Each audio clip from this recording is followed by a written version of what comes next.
एक बार बंधुओं, एक किसान था, बड़ा भोला भाला, अनपढ़ था, ज्यादा पढ़ा लिखा नहीं था। किसान अपने खेत में खेती कर रहा था, तभी एक महात्मा उसके खेत में आ गए और महात्मा आके बोले, भाई हमको कुछ भोजन प्रसाद पवाओ। किसान बोला, अरे महात्मा आए भैया, इनको प्रणाम करो। किसान ने उनको प्रणाम किया, प्रणाम करके महाराज उनको भोजन प्रसाद पवाया और कहा, महात्मा जी आप आए हैं, मुझे कोई गुरु मंत्र दे जाओ।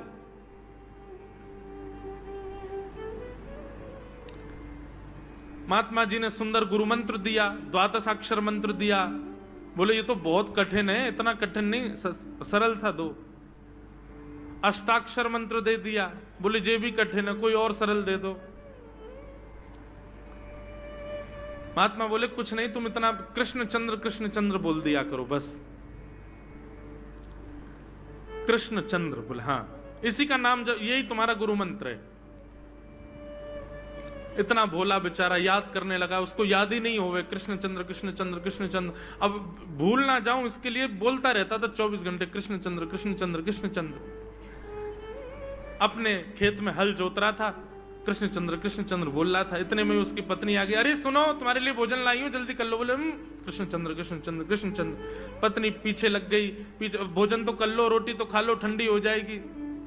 बोले अरे तू पीछे मत पड़, मैं भूल जाऊंगा, गुरुजी ने मंत्र दिया मुझको। पत्नी बोली, अच्छा एक काम करो, आप भोजन कर आओ, तब तक आपके नाम को मैं रट लेती हूं, मैं उसको संभाल लूंगी, पर जैसे ही आप आओगे फिर आपको सुना दूंगी, आप कर लेना। वो ठीक है। बोले क्या बोलना है? बोले कृष्ण चंद्र। पत्नी बोली ठीक है। अब कृष्ण चंद्र बोलने लगी पत्नी, कभी कहीं जाए कभी कहीं जाए, कुछ करे। वो कृष्ण चंद्र बोलते बोलते घसीटे चंद्र हो गया। लौट करके अपने पति के पास, पति बोल, हाँ वो मैं भोजन कर लिया, जल्दी गुरु मंत्र सुना दे मुझको, क्या था मैं तो भूल गया। बोले घसीटे चंद्र। वो उसी से ही हल जोतने लगा, घसीटे चंद्र घसीटे चंद्र घसीटे चंद्र। आकाश में वैकुंठ में बैठे हुए वैकुंठनाथ भगवान प्रसन्न हो गए और प्रसन्न होकर के बोले, लक्ष्मी जी हम जा रहे हैं। बोले कहां? बोले एक किसान का उद्धार करने जा रहे हैं, उसको वैकुंठ लेके आएंगे। लक्ष्मी जी बोली, आपका अशुद्ध नाम बोल रहा है वो, आपका अशुद्ध नाम उच्चारित कर रहा है वो, और आप कह रहे हो कि इसका कल्याण करूंगा मैं। ठाकुर जी बोले, देखो नाम भाव कुभाव अनख आलसहु, नाम जपत मंगल दिश। नाम कैसे भी जपे कोई दोष नहीं है, बस भाव मेरे प्रति होना चाहिए। वो नाम भले ही गलत जप रहा है, लेकिन उसके हृदय में तो मैं ही हूं ना। और एक बात बताऊं लक्ष्मी जी आपको। बोले क्या? बोले ये घसीटे चंद्र अशुद्ध नहीं है, मेरा नाम है ये भी। बोले क्यों? बोले जब हम छोटे थे तो बाल लीला कर रहे थे ब्रज में, यशोदा मैया खूब नहलाती धुलाती और बढ़िया सुंदर श्रृंगार करती, लेकिन हम पूरे नंद भवन में घुटमुन चल चल के कभी नीचे लुढ़क करके कभी ऊपर गिर के सब माला तोड़ लेते, अस्त व्यस्त वस्त्र कर लेते, घुंघराले केशों की ऐसे भुज्जा बना लेते, ऐसा रूप बना लेते। यशोदा मैया बोली, आओ मेरे घसीटे चंद्र। सुबह कृष्ण चंद्र बना के भेजती हूँ, घसीटा चंद्र बन के आता है शाम को। तो बोले तब यशोदा मैया ने हमारा नाम रखो घसीटे चंद्र, तो इसलिए शुद्ध नाम है। तो ठाकुर जी के बहुत सारे नाम हो गए, कनुआ, गोपाल, गोविंद, माधव, कन्हैया।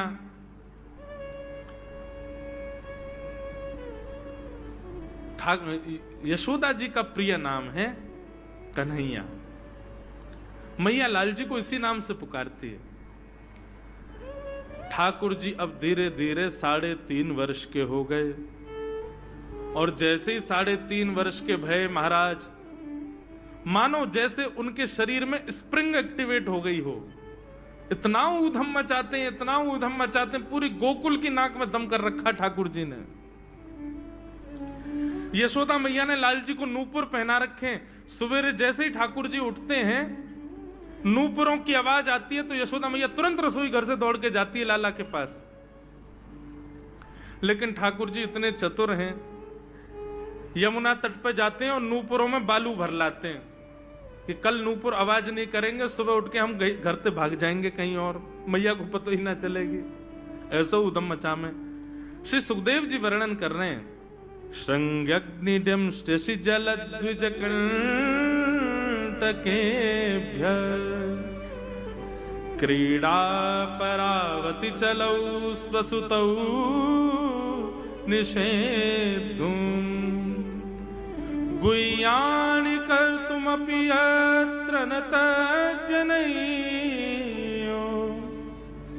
गुह्यान से कात आपतुरलम मनसो नवस्थान। सुखदेव जी वर्णन कर रहे हैं, राजन अब ठाकुर जी वो लीला कर रहे हैं जिस लीला पर देवताओं को भी विश्वास नहीं हो रहा है। ऐसी लीला ठाकुर जी कर रहे हैं कि किसी को भरोसा ही नहीं हो रहा कि जगत नियंता जगदाधार ये कर सकता है। और ठाकुर जी क्या करते हैं? बोले ये मत पूछो क्या करते हैं, यूं कह रहे हैं क्या नहीं करते। जो माता पिता अपने बालकों को बहुत ऊधमी समझते हैं, बहुत बड़ी कृपा है ठाकुर जी की कि आपके घर ठाकुर जी जैसे ऊधमी बालक नहीं है। ऊधमों के सिरमौर हैं ठाकुर जी। कैसा ऊधम मचाते हैं? बोले श्रृंगी। नहा धो करके ठाकुर जी सवेरे तैयार होते हैं, सबसे पहले गैयाओं के पास जाते हैं। मैया कहवे लाला नहा धो के सबसे पहले गैयान को प्रणाम करवे जा, गैयान को स्पर्श कर फिर कछु करियो। ठाकुर जी गैयाओं को प्रणाम करने जाते हैं। जैसे ही देखते हैं कि कोई गैया बैठी है, सो ठाकुर जी कहें अरे अरे मैया या गैया को आलस आ गयो या को आलस दूर कर दूं। सो बैठी हुई गैया के ठाकुर जी सींग पकड़ लेते हैं और सींग पकड़ करके अपनी ओर खींचते हैं। दूसरी तरफ से सींग बलराम जी पकड़ लेते हैं। अब ऐसे सींग पकड़ करके ऐसे ऐसे गैया के सींग हिलाते हैं। अब बैठी रहती गैया थोड़ी देर तो कोई बात नहीं, जैसे जोर जोर से हिलाना प्रारंभ करते हैं सोई गैया खड़ी हो जाती है। और जैसे गैया खड़ी होती ठाकुर जी लटक जाते हैं सींगों से। अब ठाकुर जी को तो बढ़िया झूला बन गया, गैया की सींगन पर झूल रहे हैं। थोड़ी देर तो गैया इधर से उधर ठाकुर जी को झुलाती रहती है, लेकिन थोड़ी देर बाद जैसे ही ठाकुर जी की पकड़ कमजोर होती है, गैया को पता चल जाए कि अब लाला गिरवे वार होए, सो गैया भी इतनी चतुर कि वो गोबर में ही जाके खड़ी हो गए। ठाकुर जी के ने आगे को चल मैं गोबर में है जाऊंगा। गैया के ना अब तो मैं यही खड़ी रहूंगी, तुम गोबर में ही गिरो। और सोई ठाकुर जी को हाथ छूट जा, मैया मैया बचाइयो, देख जे गैया मुंह को गोबर में फेंक रही है। अब मैया जब तक बचावे आवे तब तक तो लाल जी के हाथ छूट जाएं और ठाकुर जी गले गले तक गोबर के ढेर में जाके गिर जाएं। पर यशोदा मैया निकाले, कितनों सजाए लो कितनों ए लाला तू वैसे ही कारो, ऊपर ते मैं तो को बढ़िया सुंदर बना के रखूं, लेकिन तू घूम फिर गया गोबर में ही आके चौं खेले। मोकू तो लगे तू पूर्व जन्म को सूकर दिखे। ठाकुर जी मंद मंद मुस्कुरा रहे, हाँ मैया जे बरा भगवान को अवतार भयो ना, जाने पृथ्वी की रक्षा करी हिरण्याक्ष थे। भैया बोली हाँ वो मैं ही तो हतो, मैं जय जय हूं मैया, वो बरा भगवान ही जय जय, वही जय जय तेरे यहाँ लाला बन के आयो है। यशोदा मैया के बातन ने मत बनाए कर, नेक नेक बड़ो है क्यों बोलो सीखो, ऐसी बात बनावे, जय जय बोले अपने आप पे, नावे धोवे है ना है मोह पहुंचे ना है, मैं जय जय हूं। ऐसी मधुर लीला ठाकुर जी कर रहे हैं। आकाश में 33 कोटि देवता ये लीला देख करके अपने नेत्रों पर विश्वास नहीं कर रहे। ऐसे मधुर ठाकुर जी। श्रृंगी अग्नि ड्यमष्टि। एक दिन नंद भवन में गैया ब्याह गई। जैसे ही गैया ब्याई, ठाकुर जी जैसे ही गैया ब्याती है तो ठाकुर जी वहीं खड़े हो जाते हैं। और बंधुओं शास्त्रों में आज्ञा है कि गाय जब ब्याह रही हो, बछड़े को जन्म दे रही हो या बछिया को जन्म दे रही हो, उस समय गैया जो होती है वो दो मुखी हो जाती है। एक मुख तो सामने है और जब जन्म देती है तो बछड़ा या बछिया उसका मुख जब बाहर आता है तो दो मुखी हो जाती है। ऐसी दो मुखी गैया की जब आप परिक्रमा करते हो तो पूरे ब्रह्मांड की परिक्रमा का फल प्राप्त होता है।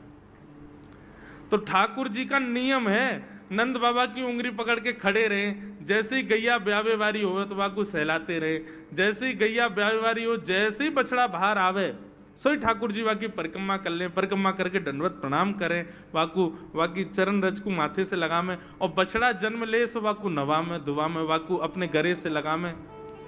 एक दिन ठाकुर जी जोर जोर से रोने लगे। बछड़ा जैसे ही जन्म लियो बछड़ा ने, ठाकुर जी रोने लगे।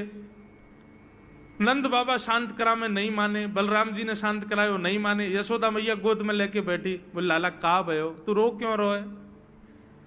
बोले मैया मेरे संग बहुत बुरा भयो। यशोदा मैया बोली कहा भयो? बोले गैया के बछड़ा ने जन्म लियो। मैया बोली तो वाह बछड़ा को मैंने मुंह खोल को देखो, वाह के सबरे दांत निकरे आए। मेरे जन्म को 3 साल है गए, अभी तक 4 ही दांत निकरे मैया। वो टूट जाए दमष्टी रो रहे हैं अपने दांतन को, मेरे दांत चौना निकल रहे सबरे। बाप बछड़ा के जन्म लेते सबरे दांत आ गए, मेरे दांत चौने ही आ रहे हैं। यशोदा मैया ऐसी मधुर बात सुनकर के लाल जी को हृदय से, फिर झूठी झूठी कहती मैया कहती लाला तू दूध ना पीवे ना, पूरे दिन मक्खन खावे, मक्खन चीकनो होवे, दांत निकरे चिकनो है कि सुई पेट में चलो जाए, तू दूध पिए कर। कबहू भड़ेगी चोटी मैया मोरी, कबहू भड़ेगी चोटी। कभी अपनी चोटी पकड़ के रोते मैया मेरी चोटी चौना भर रही। बलराम की चोटी देखो कैसी नागिन जैसी चोटी है वाकई, और मेरी चोटी कैसी है मैया, नेक सी पतरी सी। मैया बोल लाला तू दूध ना पीवे, दूध ते चोटी बढ़े। बलराम देखिए ऐसा जग भर के दूध पीवे। सो ठाकुर जी दूध को पात्र हाथ में ले में, अपनी चोटी खोल ले में, और फिर चोटी पकड़ करके दूध पी में, और दूध पीते पीते नापते रहे कितनी बड़ी भई की ना भई अभी। ऐसी मधुर लीला ठाकुर जी करते हैं। ऐसी लीलाएं हैं ठाकुर जी की कि उन लीलाओं को सुनकर के जो ज्ञान के मार्ग को नहीं समझ पाते, जो वैराग्य के मार्ग को नहीं समझ पाते, जो ज्ञान और वैराग्य से ठाकुर जी को प्राप्त नहीं कर पाते, वो इन लीलाओं से ठाकुर जी के हो ही जाएंगे। ऐसी लीला है। और क्या करते हैं ठाकुर जी?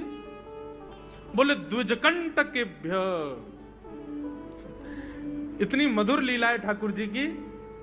नंद भवन से सुबह सुबह निकल जाते हैं, और राह चलता कोई भी हो अपरिचित, यदि वो साधु है, यदि वो कोई वैष्णव है, यदि वो कोई भजनानंदी है, तो ठाकुर जी उसके पास चले जाते हैं, और पास जाके पता क्या बोलते हैं? अरे तुम यहां डोल रहे हो? बोलो भैया कौन हो तुम? अरे जी सब बाद में पूछियो, हम तो यूं कह रहे तुम यहां घूम रहे हो, नंद बाबा तुम्हारी मां बात देख रहे हैं, नंद बाबा तुम्हारा इंतजार कर रहे हैं। किसी से भी? बोले काय को कर रहे हैं भैया इंतजार? अरे आपके काजे यशोदा मैया ने 56 भोग बनाए हैं, और यशोदा मैया तो थाली सजा के बैठी है, आप घर जाओगे तब आपको प्रेम से प्रसाद पवाएंगे, फिर दक्षिणाओं देंगे। अरे जल्दी करो, देरी मत करो, जल्दी नंद भवन पहुंच जाओ। रोज 150 से 200 अपरिचित वैष्णव संत साधु नंद भवन आते हैं, और सब आकर के कहते हैं यशोदा मैया आप हमारी प्रतीक्षा कर रही थी, लाओ प्रसाद पवाओ। यशोदा मैया बोली मैं कौन ने कही आपसे? बोले आपको लाला बोल रहा हूं कि यशोदा मैया तो ये कह रही। यशोदा मैया जैसे तैसे पवा देती, दक्षिणा देती, रात में लाला से कहती चौरे लाला तू सबंते यूं क्यों कह दे मैं प्रतीक्षा कर रही? मैया एक तो मैं अपने घर में सब तीर्थन को भेज दूं, ये संत महात्मा चलते फिरते तीर्थ है मैया, इनको जितना ऐसा कि अपने घर बुलाना चाहिए, इनको प्रसाद पवाना चाहिए, या हमारे गोकुल में आवे वाले सब संतन को खोज खोज के मैं तो तेरे पास भेजूं, ताकि तू ने रसोई घर में लगेगी, भोजन प्रसादी बनावेगी और बढ़िया संतन को पवावेगी, तो तेरे घर में सबरे तीर्थ आ जाएंगे मैया। ऐसा प्रेम। एक दिन ठाकुर जी के अब मित्र बन गए। कौन है मित्र? मधुमंगल, श्रीदामा, तन सुखा, मन सुखा, धन सुखा, सुबल, ये ठाकुर जी के मित्र हैं। एक दिन ठाकुर जी अपने सब मित्रन के संग बैठे, और मित्रों के संग बैठे हुए ठाकुर जी बोले भैया कल से हम लोग सब यज्ञ करेंगे। मधुमंगल, श्रीदामा बोले क्यों लाला यज्ञ क्यों करेंगे? अरे नंद बाबा रोज अग्निहोत्र करें, मैंने उनसे पूछी अग्निहोत्र करवे ते कहा हुए, तो नंद बाबा बोले अग्निहोत्र करवे ते मन चाही वस्तु प्राप्त हो जाए, अग्निदेव प्रदान करें। ठाकुर जी के सब सखा बोले लाला तू काहे को करेगो अग्निहोत्र? बोले अग्निहोत्र करेंगे, अग्निदेव को प्रसन्न करके कहेंगे हमारी सुंदर सी बहू आ जाए, बस हमारो ब्याह हो जाए। अग्निदेव की प्रतीक्षा कर, अग्निदेव को प्रतिष्ठान करेंगे।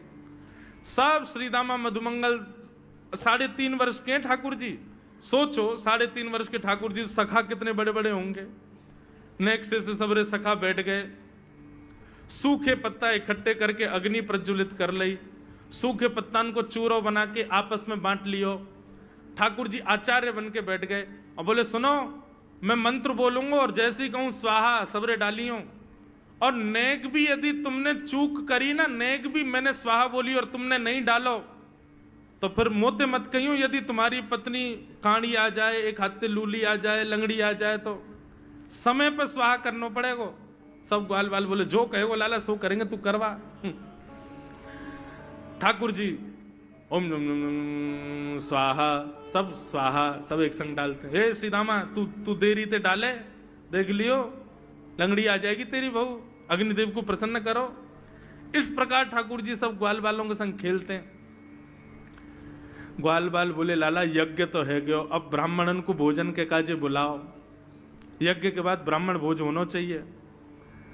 सोई ठाकुर जी अपने सब ग्वाल बालों की उंगली पकड़ करके पूरे गोकुल में जाते हैं, ब्राह्मणों के घर जाकर के कहते हैं आज नंद भवन में बढ़िया उत्सव भयो है, बढ़िया यज्ञ भयो है, भोजन के काजे शाम को आपको परिवार सहित आनो है। सबन को निमंत्रण दिया मैं। अब महाराज नंद भवन से जब निमंत्रण आता है तो ब्राह्मण लोग ब्राह्मणी से कहते हैं कि आज चूल्हा मत जलाना। क्यों? अरे नंद भवन में भोजन की सूचना मिलती है तो 3 दिन से भूखे रहते हैं ब्राह्मण। क्यों? इतना खवाएंगे नंद बाबा, इतना खवाएंगी यशोदा मैया कि पेट भर जाएगा, 2 दिन तक भूख भी ना लगेगी, इतना भोजन करना पड़े। ए ब्राह्मणी चूल्हा मत जलाई और सुन नमक को पानी और दे दे। नमक को पानी पी पी करके भूख बढ़ाते हैं अपनी। बोले शाम को जाएंगे और बढ़िया चकाचक महाराज 56 भोग पाएंगे। शाम का समय हुआ, सैकड़ों हजारों ब्राह्मण आकर के नंद भवन के बाहर खड़े हो गए। यशोदा मैया ने अटारी से जैसे ही देखा इतने सारे ब्राह्मण, यशोदा मैया उतर करके आई, बोली आओ भगवान पधारो, सबन को जय श्री कृष्ण, सबन को प्रणाम। जे बताओ आज मेरे द्वार पर आप सबन को एक साथ आने को कारण कहा है? किसी को निमंत्रण देकर के और फिर पूछो कारण क्या है, बड़ा अजीब लगता है। किसी को आपने बुलाया भोजन पे, वो बेचारा आ गया, फिर आपको बताओ भैया कैसे आए, कितना अजीब लगे। ब्राह्मण बोले मैया तुम हमसे पूछ रही हो या बात है? अरे सवेरे तो भूखे प्यासे बैठे हैं, जल्दी भोजन पवाओ। आपके यहाँ यज्ञ भयो, यज्ञ की पूर्ण आहुति की प्रसादी पावे आए हैं, और काहे क्यों आए हैं?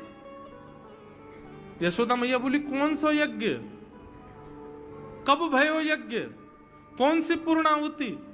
ऐसा कछु ना भयो हमारे यहाँ, आप लोगों को कोई गलत जानकारी मिली है, कौन ने कही आपसे? ब्राह्मणों के नेत्रों में आंसू आ गए। बोले मैया एक तो हम सवेरे से भूखे, ऊपर से ब्राह्मणी से मना और करे आए कि तू चूल्हा मत जलाइयो। ब्राह्मणी भी बात निहार रही है कि डिब्बा में लेके आएंगे हमारे काजे भी भोजन। खाली हाथ गए तो ब्राह्मणी डांटेगी अलग, मैया तेरो लाला सवेरे सवेरे आयो और सब ग्वाल बालन के संग आके हमसे कह के गयो यज्ञ भयो, यज्ञ की पूर्ण आहुति में भोजन करवे सबन को आनो है, हम तो यही मारे चले आए। यशोदा मैया बोली या लाला ते कैसे बचूं मैं, पूरे दिना कम से कम 2-2.5 हजार लोगन को निमंत्रण ऐसे ही देते रहे। यशोदा मैया बोली आपकी व्यवस्था करूं, लेकिन पहले या लाला को तो देखूं मैं, है कहां ये? नंद भवन के पीछे बगीचा में ठाकुर जी अपने सब ग्वाल बालन के संग खेल रहे। यशोदा मैया गई, जाकर के बुलाए, ए लाला, ओ कन्हैया यहाँ पे आ। ठाकुर जी ने जैसी देखी यशोदा मैया बुला रही है, लेकिन यशोदा मैया के संग जे कौन खड़े हैं? ए श्रीदामा मधुमंगल। बोले हाँ ये तो सांची में आ गए सबरे ब्राह्मण, हम तो ऐसे खेल खेल में निमंत्रण दे के आए इनको। मैया बहुत मारेगी भैया, मैं अकेलो नहीं जाऊंगा, तुम भी चलो मेरे संग, यदि मुंह में एक थप्पड़ पड़ो तो तुम मुंह पड़वाऊंगा, मैया बहुत मारेगी आज। और मधुमंगल श्रीदामा जबरदस्ती उनको हाथ पकड़ के ठाकुर जी ले गए। हाँ मैया बता, कहा कह रही? मैया ने कान पकड़ो, है रे लाला, ज्यो जो बड़ो है तो जा रहा हो, तेरे उधमन की सल ना है पड़े। का कियो तेने? बोले का कियो मैंने? ये सब कौन है? मोह का पतो कौन है? मैं ना जानू मैया इन्हें। बोले जे सब रे ब्राह्मण है हमारे गोकुल के, और सब यूं कह रहे हैं तेने इनके घर जाके इनको सबन को निमंत्रण दियो, यूं कहीं हमारे यहाँ यज्ञ भयो आकर के आप सबन को भोजन पानो है। मैया तेरी सौगंध खा के कह रहा हूं, मुझको तो जेव ना पता इनको घर कौन सी गली में, झूठ बोल रहे हैं सब रे, मैंने निमंत्रण ना दियो। ब्राह्मण सब बोले मैया देखो कैसो सफेद झूठ बोल रहे हैं आपके आगे। मैया बोली सच बता, तेने निमंत्रण क्यों दियो? तब ठाकुर जी बोले मैया बताऊं? बोले बता। बोले हम खेल खेल को यज्ञ कर रहे, वाह यज्ञ में सामग्री नहीं, वाह यज्ञ में मंत्र बोलवे वाले भी ना है, वाह यज्ञ में कोई ब्राह्मण भी ना हो, हम आपस में ही सब यज्ञ कर रहे। भाई यज्ञ के बाद ये मधुमंगल बोलो ब्राह्मण भोजन होना चाहिए, तो हमने इन ब्राह्मणों को न्योता दे दियो। मैया बोली अब ये ब्राह्मण आगे कहां पवाऊं? बोले मैया देख सीधी बात है, या में ज्यादा चिंता करने की कोई बात ही ना है। जब बिना मंत्र के, बिना ब्राह्मणन के, बिना यज्ञ सामग्री के हमारा यज्ञ है सके, तो ऐसे ये भी खाले खाली दोना लेके बोलते हैं हाँ भाई रसगुल्ला बहुत बढ़िया बनो है, ये देखो ओ हो मोहन थार तो बहुत ही बढ़िया बनी है, सब्जी तो पूरी कितनी बढ़िया लग रही है, खाली पत्तल लगा दे, खाली दोना लगा दे, और भाव से ये लोग भी पालेंगे है क्यों भोजन, भाव को यज्ञ भाव को भोजन। ब्राह्मणों को बंधुओं गुस्सा, ठाकुर जी की लीला पे किसी को क्रोध नहीं आता, सब हंस जाते। पर यशोदा मैया आधी रात में रसोई बनाती है, सब ब्राह्मणों को पवाती है, और इतना बनाती है कि उनके घर भिजवाती है। मैया बोले लाला इतना काम करावे। बोले मैया तू बैठी बैठी ना मोटी है गई है, या हमारे मुंह को लगे, तू पूरे दिन लगी रहकर रसोई में कछु कछु बनाती रहकर। ऐसी ठाकुर जी की मधुर लीला। बंधुओं भगवान ने चोरी क्यों की? अभी तक चोरी शुरू नहीं हुई ठाकुर जी की। अब ये चोरी का प्रसंग कैसे प्रारंभ होता है? एक दिन ठाकुर जी अपने ग्वाल वालों के संग खेल रहे थे, तो ठाकुर जी ने ऐसे खेल खेल में श्रीदामा को धक्का दिया, श्रीदामा गिर गया, बहुत जोर से रोया। ठाकुर जी बोले अरे भैया शांत है जा, लग गई, अरे ठीक है अब शांत है जा, लेकिन श्रीदामा शांत नहीं हुए। ठाकुर जी बोले तुम कैसे हो? गोकुल में रह में हम, गोकुल को मतलब है जहां हर घर में 1000 गैया, उसका नाम है गोकुल। इतनी गैयान को दूध घी दही सब हमारे घर में होवे, अरे खा पी के ने बढ़िया अपनी शरीर को बनाओ, खेल खेल में लगती रहे, इतना रोवे को कहा मतलब है? तो श्रीदामा क्रोध में भर के बोला तू तो राजा को बेटा है लाला, तो को मक्खन खावे को मिले, घी खावे को मिले, दही पीवे को मिले, हम लोग तो बेचारे गरीब ब्रजवासी हैं, हम लोग जितना दूध घी दही बना में सब कंस के लोग ले जामे हमारे यहां से। कंस ने ब्रजवासीन के ऊपर कर लगा रखो है, टैक्स लगा रखो है, कहा कि प्रत्येक ब्रजवासी को इतनो मटका भर के घी दूध दही सब मथुरा भेजना पड़े, हम लोग घर में ना रख सकें, क्योंकि कंस के सिपाही जब आके हमारे घर की तलाशी करें, यदि इतने मटका हमारे घर को प्रसारित हैं, वहां से ज्यादा यदि हमारे घर में मिल गए तो मृत्यु दंड होगा हमारो। समझ रहे हैं बात? कंस ने पूरे ब्रजवासियों को कह रखा है कि हर घर में 4 मटकी से ज्यादा नहीं होनी चाहिए, उससे अधिक आने वाला दूध घी दही ये सब मथुरा भेजना है। और यहां हर ब्रजवासी के यहां 1000 गैया, और 1000 गैयाओं का जितना दूध घी दही होता है उसमें से 4 मटकी केवल घर में रहती हैं, बाकी सब मथुरा भेजना पड़ता है। या मारे लाला हम लोगन को खावे पीवे को ना मिले, तू तो राजा को बेटा है, तेरे नंद बाबा तो गोकुल के राजा हैं, या मारे तो को तो खूब छूट है, हम लोगन को छूट ना है। ठाकुर जी बोले ये बात है? बोले हाँ। ठाकुर जी बोले मेहनत करें हम, गैया को पाले हम, गैया को घास खवामें हम, गैया की सेवा करें हम, और दूध पीवे को वो राक्षस कंस।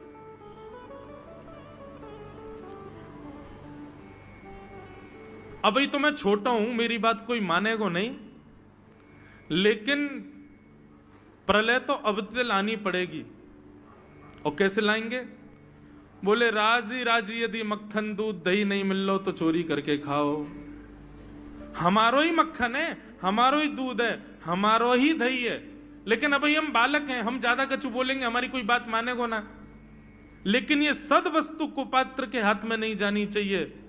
राजी राजी नहीं मिलता तो चोरी करके खाओ। जब कर देवे को नंबर आवेगो तो सब पूछेंगे भाई कहां गए हो मक्खन दूध दही? बोले घर में तो है ना। बोले तो कहां गए? बोले चोर चोरी कर ले गए।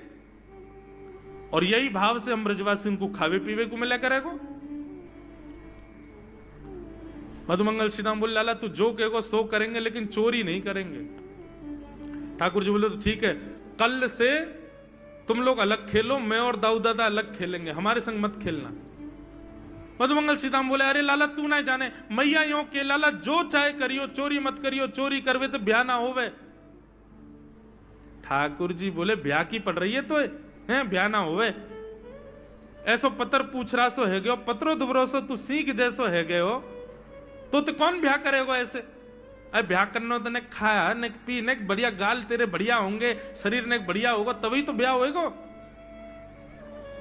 अब भैया हमारी बात सुन लो, जितने अच्छे काम करने सब आज कर लो, कल से चोरी करेंगे, पूरे ब्रजमंडल में आतंक मचाएंगे, हमारो ही दूध घी दही है और हम ही चोरी करके खाएंगे।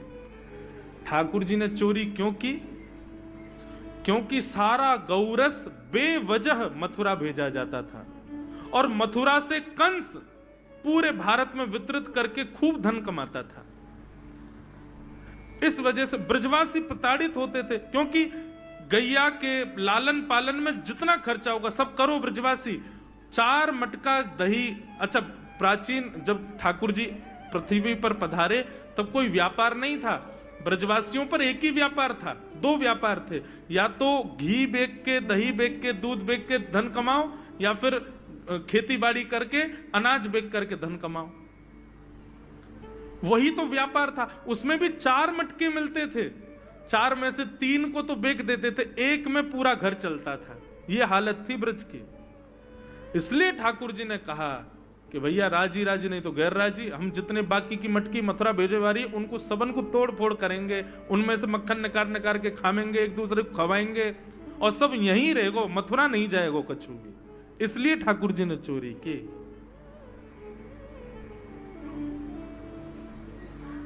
ठाकुर जी बोले प्रैक्टिस मेक्स मैन परफेक्ट। सबसे पहले प्रैक्टिस अपने घर में ही कर लें कैसे करनी है चोरी।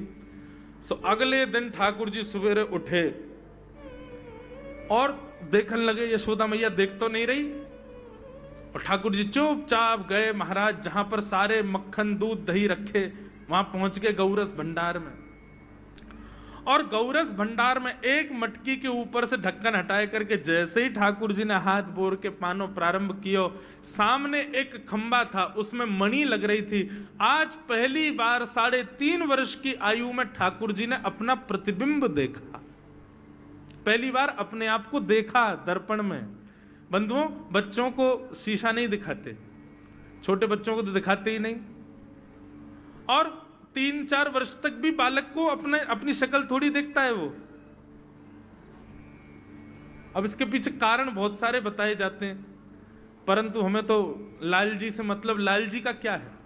ठाकुर जी ने जैसे ही प्रतिबिंब में अपने रूप को देखा, अपने रूप को देख करके ठाकुर जी बोले हो तू भी आयो यहां चोरी करवे। अपने आप से ही बात कर रहे हैं ठाकुर जी। अरे मैंने कही तो हती अपने अपने घर में चोरी करनी है, तू दारी के मेरे घर में आगो चोरी करवे। ठाकुर जी अपने प्रतिबिंब से बात कर रहे हैं। अब गौरस भंडार में ठाकुर जी की आवाज गूंज रही थी और वो गूंजते हुए रसोई घर में जा रही थी। रसोई में मैया ने सुनी, बोले लाला कहां ते बोल लो है, उठ गयो कन्हैया, मुझको पतो भी ना चली, नूपुरन की आवाज ना आई। मैया दौड़ करके गई तो देखा ढूंढते ढूंढते गौरस भंडार में ठाकुर जी अपने प्रतिबिंब से बात कर रहे हैं। कितनी सुंदर झांकी है ठाकुर जी की।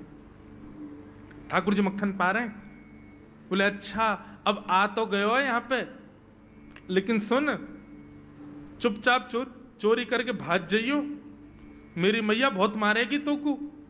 बाकू यदि पतो चल गई तू चोरी कर रहा है तो को उखलते मान देगी, मेरी मैया बहुत मारेगी, चुपचाप चोरी कर और निकल ले यहाँ से। ठाकुर जी चोरी की बात कर रहे थे, यशोदा मैया ने पीछे से सुनी, लाला ओ कन्हैया। ठाकुर जी घबरा गए, मैया कैसे आ गई? हाँ मैया, कौन सी बात कर रहे हो तू? अरे मैया देख हमारे घर में चोर घुसायो है। अपने प्रतिबिंब को दिखा करके ठाकुर जी कह रहे हैं, देख मैया हमारे घर में चोर घुसायो, जे चोरी कर रहे हो हमारे यहाँ के मक्खन की, तो मैं यहाँ को पकड़वे आयो हूं। नन्हे से गोपाल जी, बहुत मधुर लीला। मैया हंस भी रही है और क्रोध भी कर रही। बोले अच्छा जो चोरी कर रहे हो? बोले हाँ। चल याकू तो मैं पकड़ लूंगी, लेकिन जे बता तेरे हाथ में मक्खन कैसे लगो? तू तो याकू पकड़ भी आयो ना। अब मैया याकी मैं कहा बताऊं, तेने मेरे हाथ में पद्म राग के ऐसे ऐसे बढ़िया कंगन पहना रखे हैं, कड़ूला पहना रखे हैं सोने के। जब मैं धूप में निकलूं ना तो धूप की किरण से मुंह को बहुत जलन है जाए हाथ में। तो कल मेरे सखा मधुमंगल ने मुझसे कही, बोले लाला जे जलन तेरी दूर रह जाएगी, तू मक्खन में हाथ बोर लियो अपनो, सोई तेरी जलन दूर रह जाएगी। या हमारे मैया जलन हटावे के काजे मैंने हाथ बोरो है। मैया बोली अच्छा चल लाला, यहां तो तेरे जलन है रही और यहां मक्खन कैसे लगो? ठाकुर जी बोले मैया मैं अपनी जलन दूर कर रहा हूं, इतने में जन कहां थे एक मक्खी आके मेरे मुंह पे बैठ गई। बाकू उड़ावे के काजे मैंने जैसे मुंह पे हाथ किया सो मक्खन मेरे मुंह पे लग गो। मैया बोली लाला तू चोरी भी करन लगो और अब झूठ भी बोलन लगो मुझसे। मैया ने गोदी में बैठा लिए लाला। बोले लाला तू चोरी नहीं करेगो, तू मेरी सौगंध खा, तू आज के बाद चोरी नहीं करेगो। ठाकुर जी बोले ना करूंगा मैया, लेकिन एक वचन दे। बोले कहा चाहिए वचन में? बोले पहले वचन दे, जो मांगूंगा सो देगी। मैया बोली जो मांगेगा सो दूंगी, चोरी छोड़ दे। बोले सौ खाऊं पर घर ना जाऊं मैया, अब ना करूंगो चोरी, अब ना करूंगा मैया। पर सांची कह कब लावेगी मोकू तू दुल्हन गोरी। भैया मैं चोरी छोड़ दूंगा आज तो ही बंद, पर यूं बता मेरा ब्याह कब करावेगी? मैया बोली लाला तू अभी नेक सो तो है, छोटो सो तो है, नेक बड़ो है, जा फिर तेरा ब्याह कर दूंगी। और ये ब्याह की तू कौन सिखावे तो को ब्याह की बात? बोले मैया ये श्रीदामा मोकू भरतो रे पूरे दिन, तू ब्याह कर ले, तेरी उम्र है गई, बुढ़ापा आ जाएगा। मैया बोली आप मधुमंगल है तो मैं बताऊंगी, है 3.5 बरस के छोरा तो यूं करो बुढ़ापा आ जाएगा।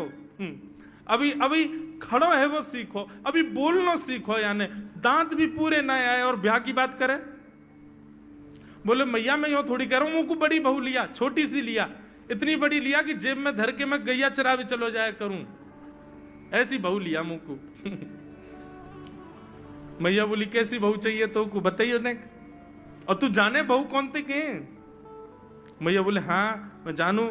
ठाकुर जी बोले मैं जानू, मैं बहू कौन थे के? बोले जैसे नंद बाबा की तू बहू है ऐसी मेरी बहू आ जाएगी। बहुत मधुर लीला है,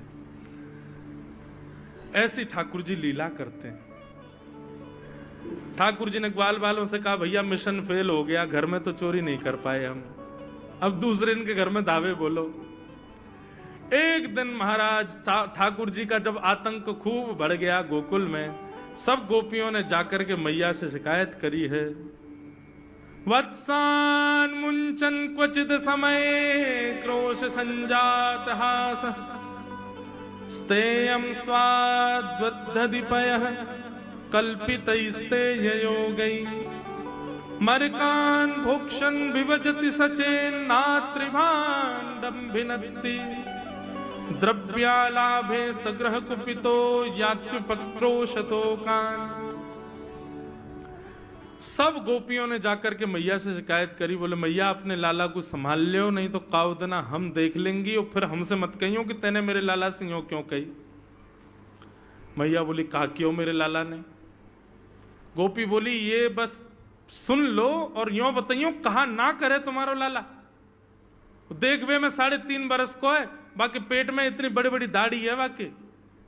मतलब ओ नंद रानी तेरो लाला जबर भयोरी, मेरी मटकी उलट के पलट गयोरी, नंद रानी तेरो लाला जबर भयोरी। जबर मतलब अब सुगड़ है गयो है, नेक बलवान है गयो है, सब जानकारी है या कुछ छोटो बालक मत समझियो। गोपियों ने जाकर के अपनी अपनी दुख दर्द सुनाए मैया को। मैया बोली अरे भैया मेरे लाला को मक्खन की कोई कमी थोड़ी है, मेरे लाला को दूध की कोई कमी थोड़ी है। मेरो लाला चाहे तो मक्खन से नहावे, दूध में नहावे, इतना मक्खन दूध दही मेरे घर पे, तुम्हारे यहां क्यों चोरी करेगो? अरे कई बार बालकन को अपने घर को भोजन बढ़िया ना लगे, दूसरे के घरन को बढ़िया लगे, अगर बार ने तुम्हारे यहाँ की नेकात मक्खन खा लिया तो वहां में इतना रो क्यों रही हो? मैया आपको अपनो लाला बहुत सीधो लगे ना, हम बताएं कहा करे तुम्हारो लाला? बोले स्वयं खावे हमको कोई दिक्कत नहीं, लेकिन या की एक पूरी मंडली है और पूरी रजिस्टर्ड मंडली है, बाल गोपाल चौर प्रचार प्रसार मंडल, ये घर घर जाके चोरी करते हैं। और मैया तुम्हें कहा बताऊं, जैसे ही कोई गोपी के नयो बालक होवे ना तो तुम्हारो लाला पूरे मंडल के साथ आवे और वह लाला के सिर पे हाथ धर के, छोटे से बालक के सिर पे हाथ धर के बस 1 वर्ष की प्रतीक्षा, फिर तुम भी हमारी मंडली में आ जाओगे। पूरे गोकुल में भय है तुम्हारे लाला को। बोले स्वयं खावे, ग्वाल बालन को खवावे। मैया यहां तक भी बात समझ में आवे, ग्वाल बालन को खवावे मरकान भूक्षण, यो नहीं कि नेकाद मक्खन बच जाए तो रहम करके हमारे काज छोड़ जाए, वाकू बंदरन को खवा दे। एक गोपी बोली मेरे यहां तो इतना मक्खन कि स्वयं ने खा लियो, बालकन को खवाए दियो, बंदरन को फिर भी बच गयो, तो भी छोड़ के नहीं गयो। बोले नात्री भांडम भिनत्ती, फोड़ गयो मटकी। और बोले मक्खन को कहा कियो? बोले पूरे घर में लेप लगा गयो, वाको पूरे घर में पोंछा कर गयो मक्खन को। मैं और मेरी सास यमुना जल भरवे गए, सिर पे मटकी 2-3 मटकी रखी, बड़े अचक के हम लोग चल रहे, हमें कहा पतो ही कि हमारे घर में मक्खन चीकने के लेप है गयो। मेरी सास ने जैसे ही पहलो पैर रखो घर के भीतर, ऐसी रिपटी कि आज तक उठ ना पाई है। ये तुम्हारो लाला करे? नात्री भांडम भिनत्ती। यशोदा मैया आश्चर्यचकित होकर सुन रही है। बोले ये नेक्सो लाला ये करे? बोले हाँ मैया। एक गोपी बोली मैया अगर चोरी करे तो दिक्कत, और यदि किसी कारण से हमने लाला को रोक दियो, चोरी नहीं कर पाए हमारे घर, तो हमारे रोने क्यों? बोले चूल्हा में ते कोयला लेके आवे और वह घर के बाहर एक हवा बना जाए और यूं के अब जब तक या घर से मक्खन नहीं मिलेगा या के घर के लोग भूखे रहेंगे और इन लोगों को भोजन छुड़वाने की जिम्मेवारी हमारी। बोले कहा करे फिर? बोले मैया भोजन बनना होगा, चूल्हे पे भोजन रखो रहे तो ग्वाल बाल सब ताकते रहे कब भोजन बनने को समय आवेगो। जैसे ही कछु और काम करवे के काजे गोपी नेक उठ के जावे तो कहो तो बाकी कढ़ैया में खूब सारो पानी डाल जाएंगे, सब्जी ना बन पावेगी, आटे में नमक फेंक जाएंगे। एक गोपी बोली मेरे यहां जो कियो वो तो कोई के यहां ना कियो होगो। बोले कहा? बोले मेहनादी निवास्तव, मेहनादी निवास्तव। क्या किया? बोले मैया 3 दिन तक प्रयास कियो तुम्हारे लाला ने, मेरे घर से चोरी नहीं कर पायो, तो टेढ़ी सी नजर करके बोलो कल तेरे घर में सब लोग भूखे रहेंगे, भोजन ही नहीं बनेगा तेरे यहां। मैंने कि लाला चल बात मत बना, भग जाए तो चल। और मैया माने वो कर दियो। बोले कहा कियो? बोले सवेरे सवेरे ब्रह्म मुहूर्त में हम लोग अन के उठवे से पहले तुम्हारो लाला आ गयो, और कोई पहले बंधुआ रसोई कोई अंदर कमरे में नहीं, चौक में ही चूल्हा, वहीं बैठ करके सब बनाते खाते। बाहर चौक में चूल्हा के ऊपर आके बैठ गए हो, अपनी धोती वोती उतार दई और सब वहीं करे आयो, मैं अनादि निवासता। ये बात जैसे ही यशोदा मैया ने सुनी, बोले नहीं नहीं नहीं नहीं, झूठ बोल रही हो, मेरो लाला ऐसा ना कर सके। परीक्षित जी कथा सुनते सुनते बोले जय जय सुखदेव जी, क्या ये सत्य है? ठाकुर जी ने ऐसा किया? सुखदेव जी कहते हैं कुछ बातें सत्य हैं, कुछ गोपियां जबरदस्ती लगा के बोल रही हैं कि कहीं मैया डांटवे के काजे लाला को हमारे सामने बुला दे और हम लाला को दर्शन कर लें। ये गोपियां उल्हाने लेकर के लाला को देखने आई हैं। इनमें से कुछ बातें तो सत्य हैं, पर ये सब बातें इतनी सत्य नहीं है। ये सब तो जबरदस्ती गोपियां बोल रही हैं। क्यों? ताकि मैया नाराज हो जाए और लाला को हमारे सामने अभी डांटे तो रूठे भय लाला को मुख हम देख लेंगे। बहुत सारी लीलाएं हैं, मैंने कई तो अभी बताई नहीं है। इतने मधुर मधुर लीला ऊधम करते हैं ठाकुर जी।